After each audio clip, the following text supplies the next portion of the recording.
आज के समय में भारत में आप कई जगहों पर देखते हैं कि हॉर्स ट्रेडिंग की खबरें सामने आती हैं, लेकिन उसके बाद जब विधानसभा में वो चीजें चली जाती हैं तो अलग अलग रूल सामने आते हैं। हाल ही में हिमाचल में जो कुछ भी घटनाक्रम हुआ, सियासी ड्रामा देखने को मिला, वहीं पर 6 बागी विधायक कांग्रेस के जिन्होंने क्रॉस वोटिंग करी, उन्हें अयोग्य घोषित किया गया है। आखिर एंटी डिफेक्शन लॉ क्या होता है, किस तरीके से अयोग्य घोषित किया जाता है और क्या कुछ विधानसभा के नियम होते हैं, इन सभी चीजों के बारे में हम बातचीत करेंगे। हमारे साथ राम नारायण जी हैं, जो कि विधानसभा के माहिर भी हैं और पंजाब और हरियाणा विधानसभा में भी काम कर चुके हैं और एडवाइज कर चुके हैं। पंजाब विधानसभा में एज ए एडवाइजर भी उन्होंने काम किया है। सर, सबसे पहले तो जो घटनाक्रम हम अभी देख रहे हैं, क्या पहले भी इस तरह के घटनाक्रम सामने आते थे?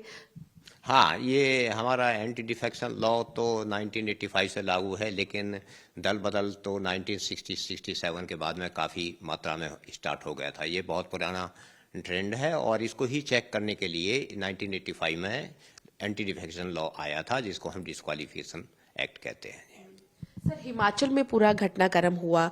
अगर हम विधानसभा नियमों की बात करें या संविधान की बात करें, किस तरीके से देखते हैं, क्या पावर स्पीकर की रहती है और अब जो अयोग्य घोषित किए गए हैं उनके पास क्या चारा है? देखिए, इसमें जो एंटी डिफेक्शन लॉ है, इसमें स्पीकर साहब को विधानसभा में और चेयरमैन को लेजिस्लेटिव काउंसिल या काउंसिल ऑफ स्टेट्स में पावर है डिस्क्वालिफिकेशन करने की। और ये हॉली हॉर्न के केस में इनको ट्रिब्यूनल डिक्लेयर किया हुआ है। ये जो ट्रिब्यूनल काम करते हैं, उसका मतलब ये है कि इनकी जो अथॉरिटी होती है, ये हाउस की अथॉरिटी के बाहर होती है। हाउस का इसमें कुछ लेना देना नहीं होता। इंडिपेंडेंटली ये उस पर कार्रवाई करते हैं, डिसीजन लेते हैं। लेकिन हमारे इसके एंटी डिफेक्शन लॉ के रूल्स भी बने हुए हैं। अगर किसी की डिस्क्वालिफिकेशन का कोई क्वेश्चन अराइज होता है, स्पीकर साहब पास आता है, स्पीकर साहब के पास, तो उसमें एक प्रोसीजर के तहत नोटिस इशू करते हैं। नोटिस इशू करने का कुछ टाइम पीरियड भी होता है, लेकिन उसमें कोई ऐसी बाइंडिंग नहीं है कि इतने दिन का हो या उतने दिन का हो, इतना टाइम लगा हो, क्योंकि ऐसे ऐसे इश्यूज भी हैं कि जो डिस्क्वालिफिकेशन 15-20 दिन से लेके 3.5-3 साल तक डिसाइड हुए हैं। ऐसे केस हमारी पार्लियामेंट्री सिस्टम में एग्जाम्पल्स हैं। तो यहाँ पर जो हिमाचल में स्पीकर साहब ने किया है, पूरा डिटेल तो मैंने इसका पता नहीं, आपसे ही पता लगी है। उन्होंने विप के ऊपर किया है कि शायद कट मोशन पर विप जारी इशू किया था। विप में उनकी वायलेशन हुई है, उस वायलेशन के ऊपर उनको डिस्क्वालीफाई किया होगा। लेकिन एक बात है कि अगर विप इशू किया है, विप इनको सर्व हो गया है और उसका वायलेशन हुआ है और को जिसने भी गिल्ट इसमें है, जो 6 MLA हैं, उनको नेचुरल और प्रिंसिपल जस्टिस अफोर्ड करा दी गई है, तो ये केस ठीक माना जा सकता है। लेकिन इसमें अगर नेचुरल और प्रिंसिपल जस्टिस नहीं किया, कोई फ्लॉ रह गया है इसमें एप्लीकेबिलिटी में, उनकी हियरिंग में, तो वो कोर्ट, हाई कोर्ट उसको चेक कर सकती है, देख सकती है और इनको रिलीफ दी जा सकती है उस केस में। सर, जब हम विप की बात करते हैं, कौन कौन सी ऐसी कंडीशंस हैं जिस पर सरकार अपने एमएलएस को विप जारी करती है, और खासकर ये भी सवाल उठ रहा है कि राज्यसभा के इलेक्शन में विप जारी नहीं होता है? हाँ, देखो, मैं आपको मैंने कट मोशन इसी वजह से कही थी कि राज्यसभा के इलेक्शन में विप लागू नहीं होता, लेकिन जो डिस्क्वालिफिकेशन होती है वो 2 पॉइंट पर होती है। नंबर 1, विप लागू होते, ये हमारे डिस्क्वालिफिकेशन एंटी डिफेक्शन लॉ के पैराग्राफ 2 में दिया हुआ है, ये कि यदि कोई मेंबर वॉलंटरी गिविंग अप करता है, अपनी मेंबरशिप छोड़ता है, दूसरी पार्टी को ज्वाइन करता है या छोड़ के अलग हो जाता है, नंबर 1। नंबर 2, यदि वो हाउस में विप का वायलेशन करता है कि वो डायरेक्शन के मुताबिक वोट डालता है या नहीं। दूसरा, डायरेक्शन के हिसाब से एब्सेंट हो जाता है, वोट नहीं डालता, दोनों केसों में वो डिस्क्वालीफाई माना जाता है। तो यहाँ पर ये वो अलग इशू है, राज्यसभा का इलेक्शन, वहां पर विप लागू नहीं होता। लेकिन यहाँ पर उसने कट मोशन पर, जैसे सुनने में आ रहा है, विप का वायलेट ये कहा बताते हैं किया है और उसके ऊपर डिस्क्वालिफिकेशन किया है, तो विप यहाँ पर लागू होता है।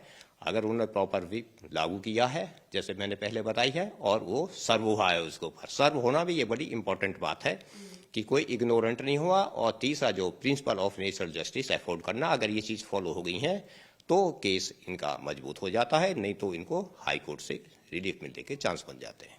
तो इसमें सर हम ये कह सकते हैं कि भले ही उनकी सदस्यता रद्द है लेकिन पार्टी में अभी भी है वो। नहीं, जब सदस्यता रद्द होगी तो वो पार्टी क्या, वो पार्टी तो बाहर की बात है। पार्टी में जब उन्होंने सदस्यता अलग बात है, पार्टी का मेंबर अलग बात है। पार्टी का मेंबर वो सदन से बाहर की चीज है। सदन का मेंबर से उनकी डिस्क्वालिफिकेशन हुई है, अब वो विधानसभा के सदस्य नहीं है, सदस्य खत्म हो गए हैं जैसे ही स्पीकर साहब के ऑर्डर पास हुए हैं। सर अब बीजेपी की बात करें जो कि ऑपोजिशन में है हिमाचल में, क्या उनके पास वो नंबर है फ्लोर टेस्ट के लिए? भले ही 3 इंडिपेंडेंट एमएलएज हैं अभी उनके पास, और जो स्थितियां बनी हैं 68 टोटल विधानसभा सीट्स हैं। हाँ, जैसे 68 उनकी विधानसभा सीट्स हैं, 6 डिस्क्वालीफाइड हुए बता रहे हैं, तो अब हाउस की स्ट्रेंथ 64 रह गई है।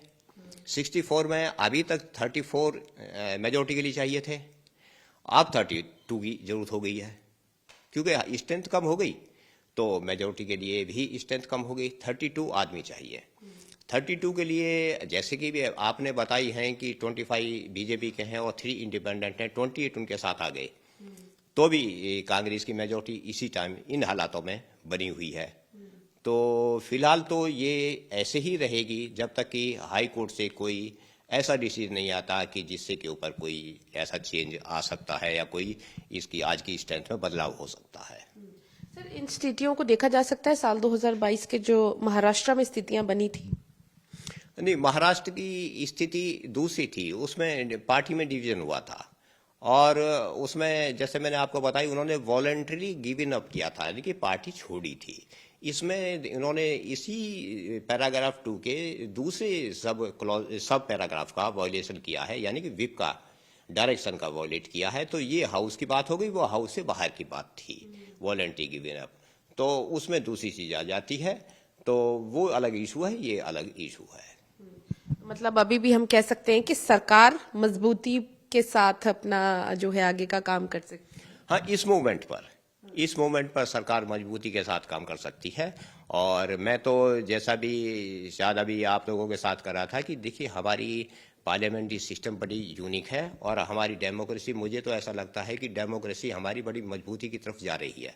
कि जो ये डेवलपमेंट आजकल हो रही है, मैं ये नहीं कहता कि कौन सी पार्टी और कैसे है, और ये भी नहीं कहता कि कोई आदमी कर रहा है, पार्टी कर रही है, नेचर करा रही है। मुझे लगता है कि हमारी डेमोक्रेसी बड़ी मजबूती के साथ बहुत ही जल्दी आप लोगों के सामने, हमारे सामने उभर के आएगी। जो डेवलपमेंट इस तरह की जल्दी जल्दी हो रही हैं और ये अच्छी तरफ ही जाएगी, हम तो यही उम्मीद करते हैं। और जो भी प्रेजाइडिंग ऑफिसर्स हैं या जो भी पार्टीज हैं, जो पार्टीज के लीडर्स हैं, वो देश में जनता के हित में ही अपने कदम उठाते हुए आगे कदम उठाएंगे, और उसके ऊपर फिर हमारी जुडिशरी भी बैठी हुई है। क्योंकि सर बहुत सारी चीजें आपने कहा कि डेमोक्रेसी बहुत अच्छी उभर के सामने आ रही है, लेकिन बहुत सारे सवाल ये भी चले जाते हैं कि सरकारों को अपने आप को प्रूव करने के लिए या अपने हकों के लिए कोर्ट्स का सहारा लेना पड़ रहा है, तो इसको आम जनता किस तरीके से देख रही है? देखिए जी, मैं आपको नटशेल में और जनता के उसके लिए भी ये कह सकता हूँ, जानकारी के लिए बता सकता हूँ कि हमारी पार्लियामेंट्री सिस्टम में हमारे कॉन्स्टिट्यूशनल एक्सपर्ट्स की 1-2-3 लाइन की एक ऐसी कोट है जो सुशासन स्थापित करने के लिए उन्होंने बनाई हुई है। वो ये कहते हैं कि हमारा सुशासन, हमारी गवर्नेंस, गुड गवर्नेंस, इस चीज पर निर्भर करती है कि हमारी इंडियन पॉलिटी की तीनों wings, judiciary, legislature and executive, वो किस मैनर में काम करती हैं। इस चीज के ऊपर हमारी गुड गवर्नेंस काम करती है। तो आज भी इसमें सारी चीज कवर आ जाती है कि ये तीनों विंग किस मैनर में काम करती हैं। तो इसी से जनता को समझ लेना चाहिए, इसी से हमारी इंडियन पॉलिटी को समझना चाहिए कि ठीक मैनर में काम हो रहे हैं तो ठीक होगा, ठीक मैनर में काम नहीं होते उसका रिजल्ट क्या होगा। ठीक है, बहुत बहुत शुक्रिया सर। तो बिल्कुल हमने जाना कि आखिर कौन कौन सी परिस्थितियां हैं हिमाचल में जिसकी वजह से अयोग्य करार दिया गया है, और अब क्या ऑप्शन जो है उन बागी विधायकों के पास है जिनकी सदस्यता रद्द की गई है, और किस तरीके से जो है विधानसभा में जो भी लॉज बनते हैं कैसे काम होता है, उन सारी तमाम बातों के बारे में हमने जाना। तो हमारे साथ कैमरा पर्सन प्रदीप के साथ पूजा वर्मा, डेली पोस्ट पंजाब, हरियाणा, हिमाचल।